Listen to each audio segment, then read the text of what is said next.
Hola, buenas noches. Mi nombre es Ángel Ariel Cruz Campa, alumno del Colegio de Ciencias y Humanidades Plantel Vallejo, turno vespertino del grupo 345B.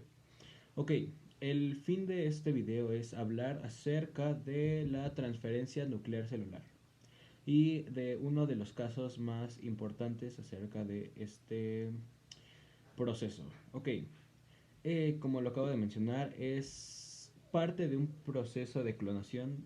Consiste en introducir el material genético de la célula a clonar en un ovocito. Recordemos que los ovocitos son células germinales femeninas. Este debe ser de la misma especie previamente enucleado. Esto quiere decir que no tiene su propio material genético. Se considera que el ovocito tiene la capacidad de reprogramar el programa de expresión genética celular, reiniciándolo de alguna manera de forma que la célula nueva sea capaz de dar lugar a cualquier otro tipo celular. Ok, una vez ya que sepamos el concepto, podemos pasar a las etapas de la transferencia nuclear. Conceptualmente, la transferencia nuclear consta de tres fases. En primera tenemos la enucleación del ovocito. Antes ya lo había mencionado, se debe eliminar el material genético del ovocito receptor. Puede realizarse mediante micromanipulación o por métodos químicos. Como segunda etapa tenemos la transferencia del núcleo. Esta generalmente se realiza mediante la fusión del cariosoma, el núcleo celular envuelto por una pequeña porción del citoplasma. Con el citoplasma del ovoide por electrofusión o por algún fusogénico, eh, como alternativa se puede realizar por microinyección, como si se tratase de un procedimiento de inyección intracitoplasmática de esperma. Ok, como tercera etapa tenemos la llamada activación del ovocito. Esta se da puesto que, a diferencia del espermatozoide, las células embrionarias o también llamadas adultas no son capaces de activar el ovocito. Entonces debe inducirse la activación una vez realizada la transferectograme, el genoma introducido y empiece el programa de desarrollo embrionario o algún estímulo químico, puede ser el etanol o el estroncio, o bien combinando ambos.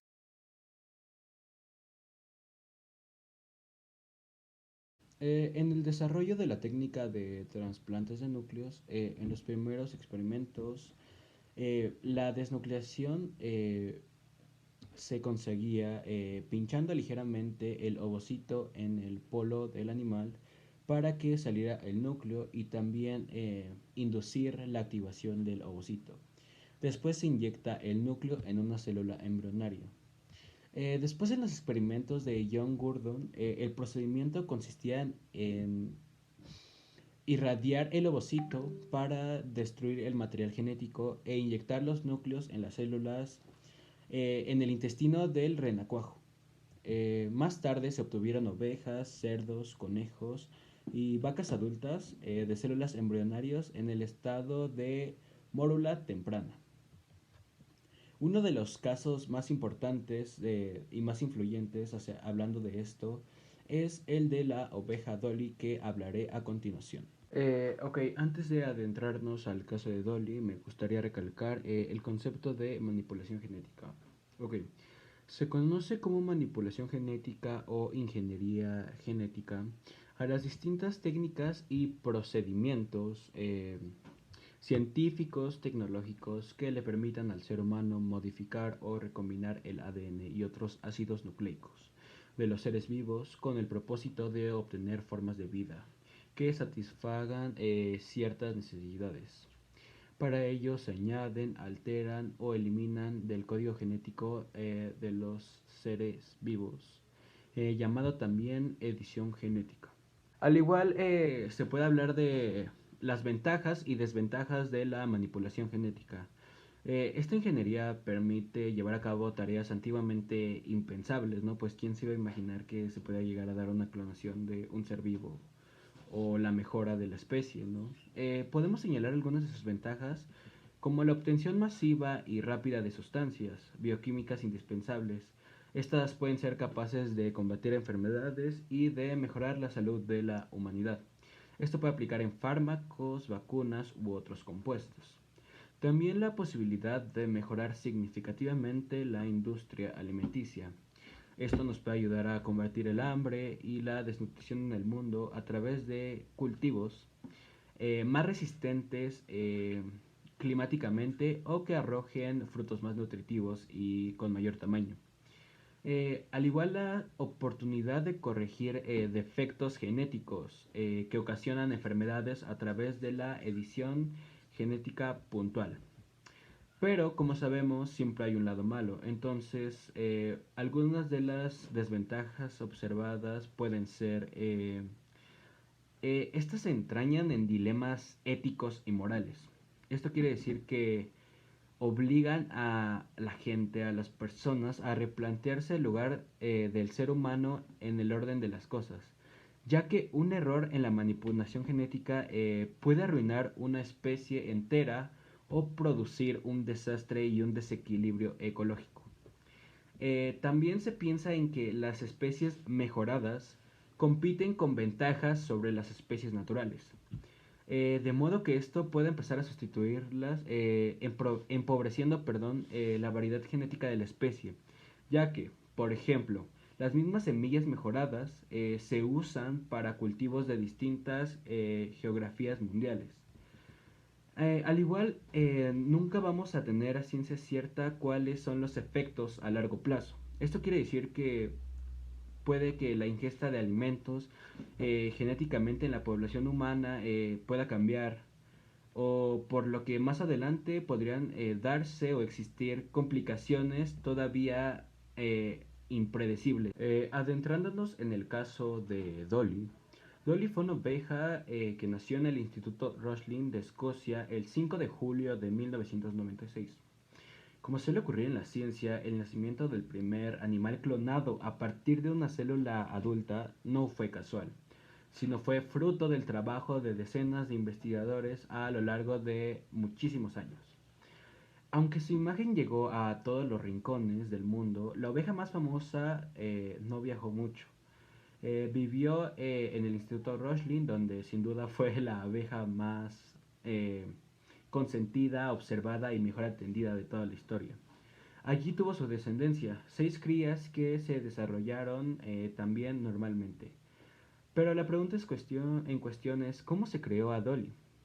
Pues como lo mencionamos anteriormente, esta se dio a través de la transferencia nuclear. A grandes rasgos se dio en 2 pasos. En el primero se toma el óvulo no fecundado y se le extrae el núcleo, donde se encuentra el material hereditario. A continuación eh, se le toma el núcleo de otra célula y se introduce en el óvulo enucleado. Esta nueva célula tiene el potencial de un óvulo fecundado para generar un nuevo individuo, pero las instrucciones, el material hereditario o su mayor parte, porque recordemos que las mitocondrias también tienen ADN de la célula dominante. La clave con Dolly, lo que la hacía realmente especial, es que el núcleo que se utilizó era de una célula adulta, concretamente y más específicamente de una célula de glándula mamaria, lo que se pensaba que no era posible, como lo había mencionado anteriormente. Pero, ¿por qué se pensaba así? Porque se trataba de una célula diferenciada, lo que viene a ser una célula que ha tomado una serie de decisiones moleculares dirigidas a hacerla más especializada. En aquel momento se pensaba que la toma de esas decisiones era irreversible. La introducción del núcleo en el óvulo en el óvulo enucleado y su activación posterior de algún modo reprogramaron el material hereditario para que dejara de comportarse como el de una célula adulta y pasara a comportarse como el de una célula con capacidad para generar un individuo nuevo. El nacimiento de Dolly demostraba, por lo tanto, que el núcleo de una célula tiene capacidad para dar lugar a un nuevo individuo, un descubrimiento excepcional. Pero no pienses que fue muy fácil. Dolly fue el único embrión superviviente de 277 transferencias nucleares. Como lo mencioné antes, fue un caso extraordinario. El envejecimiento de Dolly, eh, aparentemente sana, una de las principales cuestiones para los científicos fue si envejecería de forma normal. Se había reprogramado el material hereditario de Dolly para olvidar completamente su estatus adultos, o podría haber algún efecto en el desarrollo y madurez de Dolly como consecuencia de haber nacido de un núcleo celular de 6 años de edad. Lo cierto es que Dolly murió antes de lo esperado. Fue sacrificada el 14 de febrero del 2003 debido a una enfermedad pulmonar de origen viral, lo que, por lo que había muerto otras ovejas del mismo instituto. 2 años antes se había anunciado que Dolly tenía artritis, lo que había alertado a los investigadores sobre un posible envejecimiento prematuro. El procedimiento de clonación en la abeja Dolly consistió en la preparación de núcleos en estado de quiescencia, estado que se introduce manteniendo las células 5 días en un medio de cultivo con suero fetal de ternera.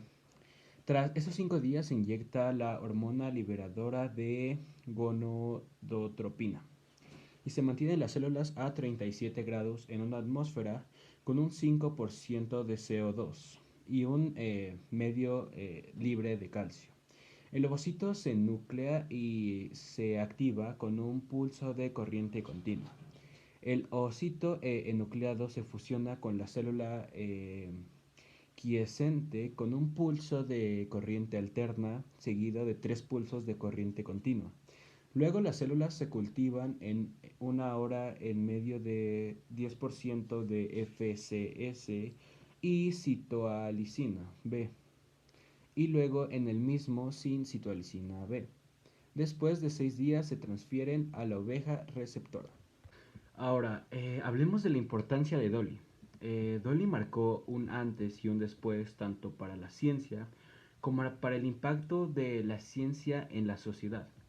Demostró que el proceso de diferenciación celular es reversible y que el núcleo de una célula adulta mantiene el potencial para generar un nuevo individuo. También abrió un intenso debate, siempre necesario, sobre los aspectos éticos de la clonación.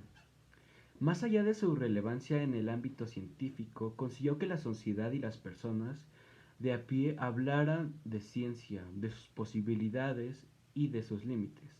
Estimuló las mentes de muchos creadores de historias y posiblemente contribuyó a crear algunos futuros científicos. Bueno, esto ha sido todo. Muchas gracias por su atención. Espero les haya ayudado y hayan comprendido un poco mejor acerca de este tema. Y gracias. En la descripción les dejo las fuentes utilizadas para la información de este video.